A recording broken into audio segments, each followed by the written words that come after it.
They say there's no teacher like experience, but does that always hold true when it comes to investing? We'll find out today. Welcome to another edition of the McEnulty Method. I'm your host, Bill Avashvik, and I'm joined by financial experts Frank McEnulty and Colin Sorrells. They're here to give you all the tools you need to build a successful financial future.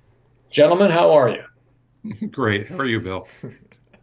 Good. Good. Good to be here. Now, over the past couple of weeks, you've talked about how young investors might approach the stock market in 2023. And you've given them some nice, simple investing strategies they can employ without help from any financial advisor.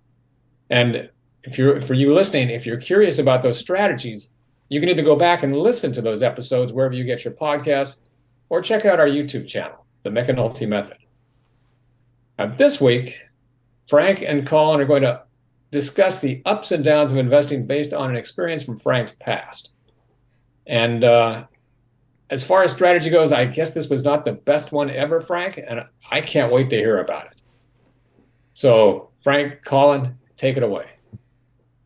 Well, when you pay taxes, when you invest and have to pay taxes, hopefully on your gains, there's two potential tax rates. One's a normal income rate, which you pay on any gains you get from something you held for less than a year.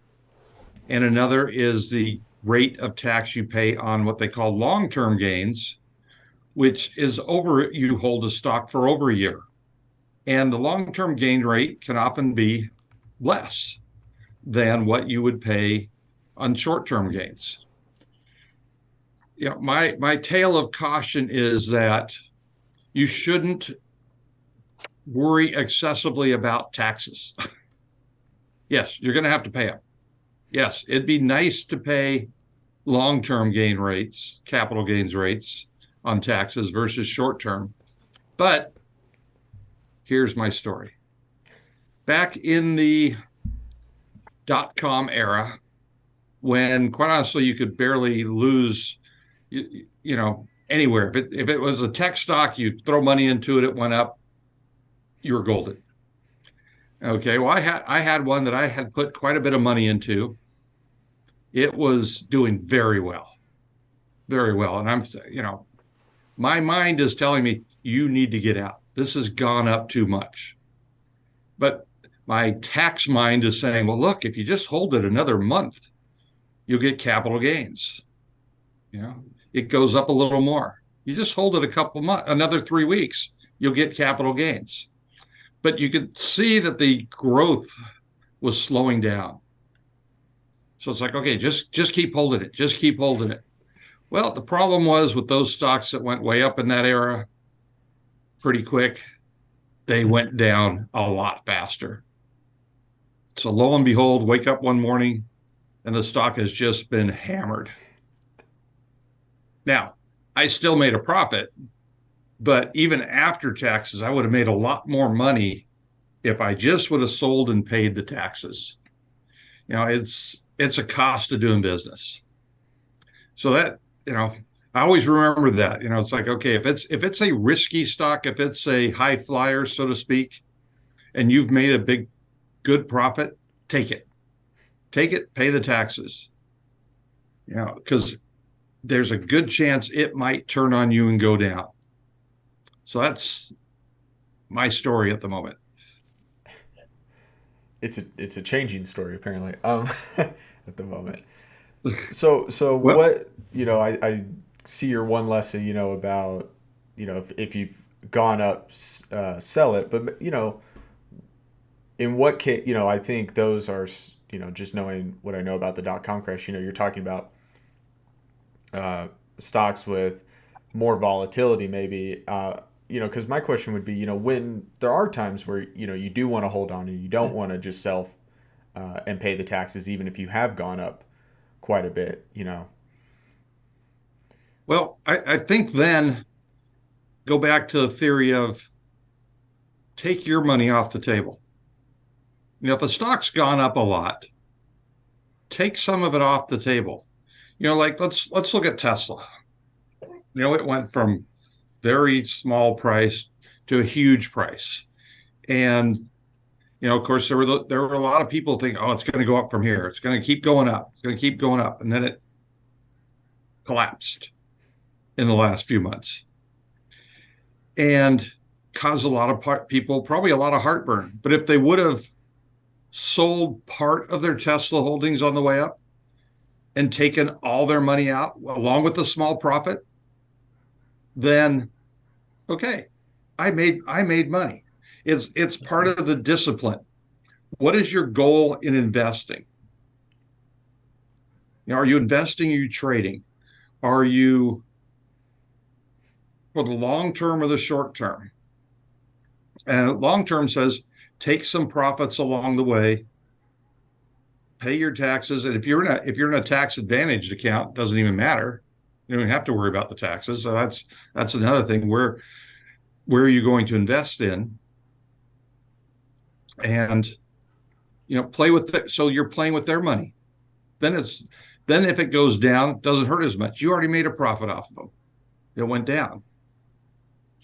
So now, I know in some of our previous episodes, you guys have both said it's, you want to invest for the long term, but if you do want to take a flyer on something that seems a little more risky, maybe take 10% of the money you're going to invest and use that.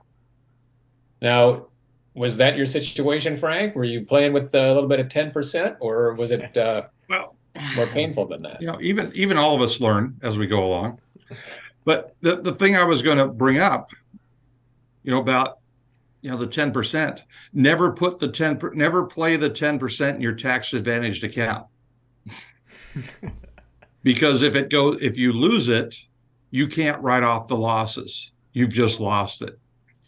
So that was another mistake I've made. I have bought some of these things that were going to go way up, going to be the next big thing in a tax advantaged account. And when they didn't, well, now I've got these losses sitting there that I can't do anything with.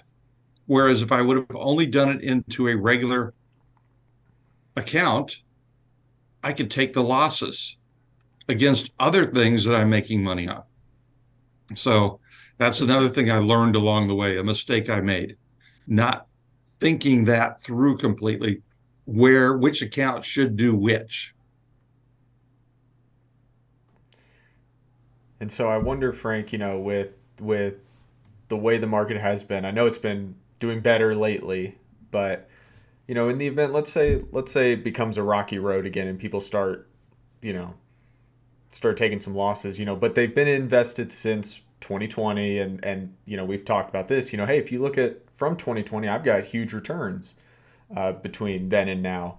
Would you say, hey, sell some of it, get what you put in back at the minimum and then leave the rest in there and go from there? Well, remember, most people advise that you balance your portfolio every now and then. So yes, if you have one stock that's really gone up and is now an outsized portion of your portfolio, you should sell some of it and move it into other things that have the potential to grow, because it's just the risk just gets greater the more concentrated you are in any one company. Think of now Alibaba, for instance, great company, doing exceptionally well. But all of a sudden, the Chinese government decided they didn't like what the chairman of the board was doing, and the stock got whacked by, I believe, 2/3. One of the biggest companies in the world. When is it going to come back? I don't know. But would you have been better off as it went up to reallocate some of that money out of Alibaba into something else? Would you have been better when Tesla was going up to $1,500 a share to reallocate some of that money into other things so that when it did go down, it wouldn't have hurt as much? And I know people say, well, what if it hadn't gone down? You're right. What if it hadn't? But that's not prudent investing.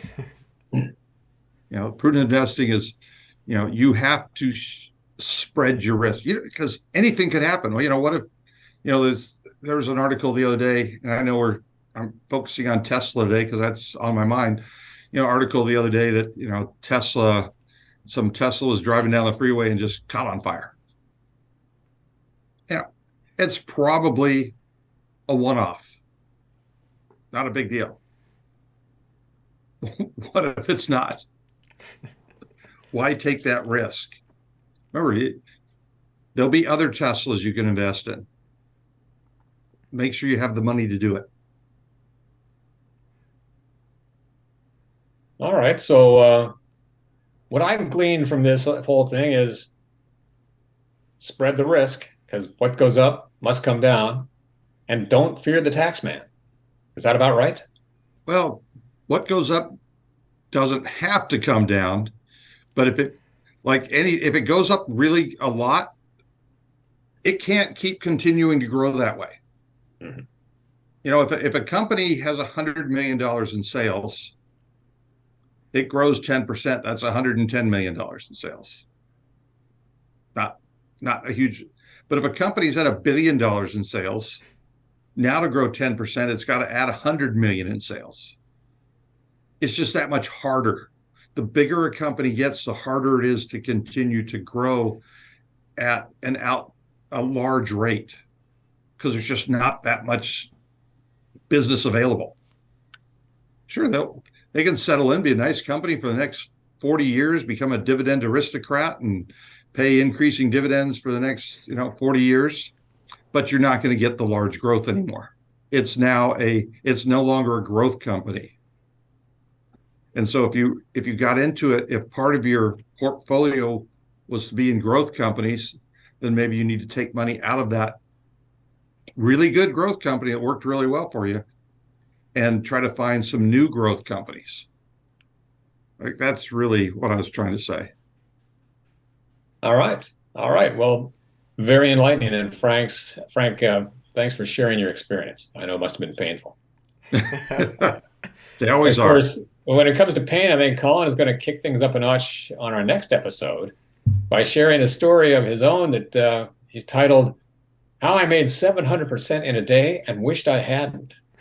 So I can't wait to hear about that.